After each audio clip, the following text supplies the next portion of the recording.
Hi everyone, Coach Steve here with a short video on how you take the information from your critical swim test and update training peaks in the settings that will then update your structured swim workouts. Okay, so if you look at when you first log in, if you do not have a threshold swim pace set up, some of the numbers here will look a bit crazy, as in swim 500 meters in 30 seconds. I don't think so. But let's go to our example where someone has just completed their critical swim test, which is typically in the first week, and it's important that you do complete this test.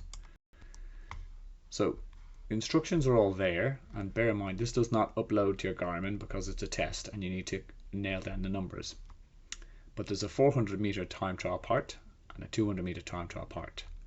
You work out what your time is in total seconds. For this, it was 464 seconds in total for the 400 meter time trial for our athlete, and it was 207 seconds for the 200 meter time trial part for our athlete.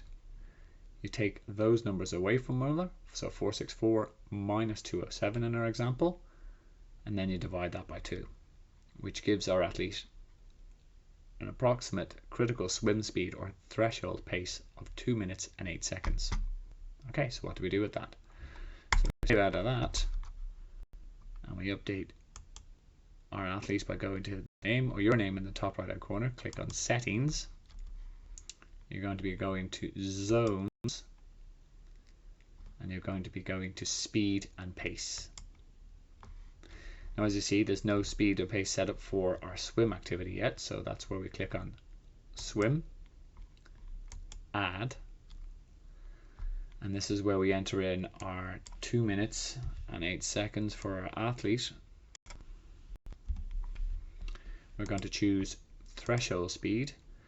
I'm going to choose the method of 80-20 swimming. That's not as important in terms of the zones here, because it's more a case that we get the threshold swim speed into training peaks and then it will update the structured swim workouts for us. So click calculate, apply, and then save and close at the very bottom. Training peaks will tell you your new threshold has been applied, and so that's great. So let's have a look at what that did to our swim session. Now previously it was telling us to swim our 500 at 30 seconds. Now it's telling us that we should be swimming for between 2 minutes 26 and 2 minutes 30 or 2 minutes 29 for our pace, which is equivalent of 94%, I believe, of the threshold swim pace. So again, this all uploads to your Garmin, including the rest times, and it'll help you keep on track. So there you go, guys.